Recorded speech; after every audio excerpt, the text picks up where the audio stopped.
Tahiti Tane Yaorana.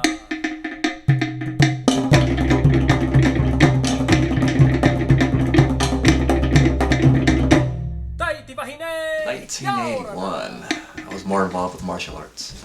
And my sisters were the one who were dancing hula and Tahitian dancing, at least is what I knew it to be. Then my sister, my eldest one, she asked me, she goes, "Hey Marlo, why don't you come and check out one of our practices?" I'm like, "Nah, I'd rather fight." And she goes, "There's some cute girls there." I'm like, "Okay, maybe I will go look, maybe I will go check it out." I went to the practice thinking I'd see some cute girls, which there were, don't get me wrong. But what really caught me? The music, drumming. My first day on a Sunday. Tahitian dancing, hula. Who would have known that from 1981 to present right now, I'd still be doing this. Now I'm on the other side. What keeps on bringing me back, or what makes me want to do it, what drives me, is the fact that there's people who want to learn this. Because what you influence to these young girls or these young guys, it carries big weight to them. Like almost everything that you say is going to have an effect on them. Going into that made my love and appreciation for hula, ori Tahiti, the togetherness, the camaraderie of a halau.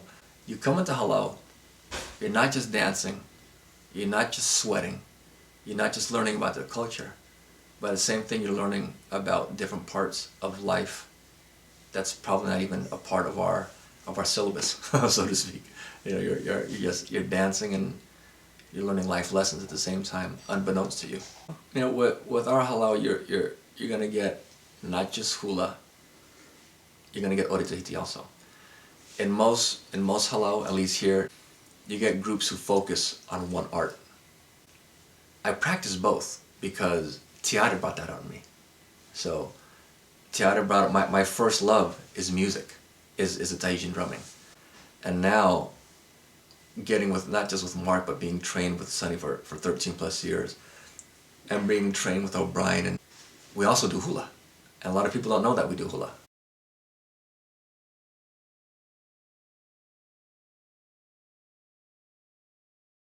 My first kumu hula, Tiare Clifford, from Kauai.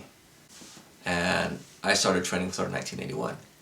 Now Mark Ho'omalo, he's the Kumu Hula now Academy of Hawaiian Arts. So he was a men's teacher for hula. But mind you now, Tiare was still the overall kumu the halau. So I stayed with Tiare. And through the ups and downs, the ebbs and flows of halau life from 1981 until her passing, November 17th, 1992. When she passed away, my whole life just caved in.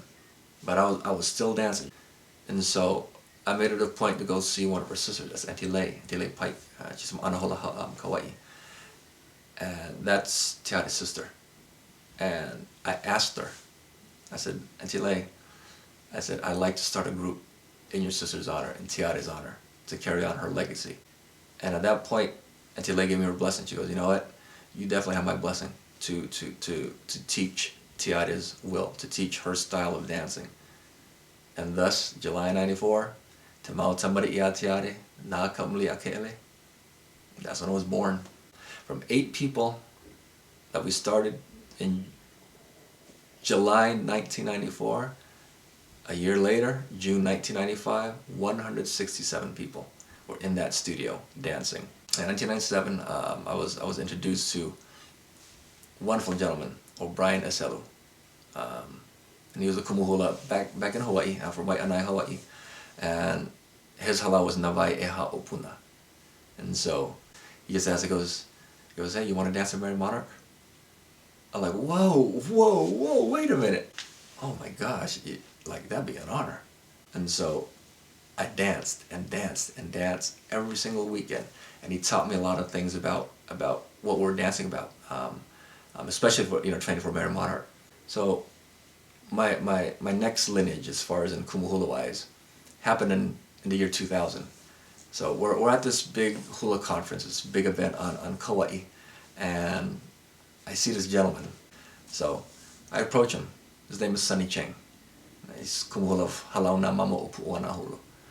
Next thing I know, that conversation turns into 4 hours. And at that point, I knew this is someone I want to learn from. So in 2000, in March of 2000, I was formally accepted as a student of halau na Mau. And at that time, I was his only student on the mainland. Everybody else was on, and of course, on Oahu. And I would fly as much as I can to Hawaii for my lessons. He's just an awesome man. And you can see the way he dances and the way our halau dances.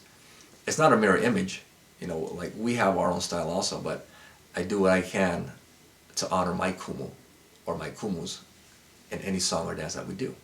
So that's 13 years being with that gentleman.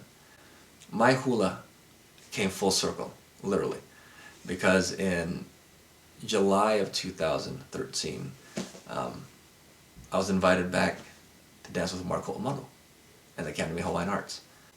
And he took me back in as a student. He's my kumu hula, but of course, I had to go through the proper protocol for myself. You know, I contacted Sunny. Everything for me is complete. Everything is quote unquote pono. Tiare Clifford, Marco Omalu, O'Brien Eselu, Sunny Ching, coming back to Mark.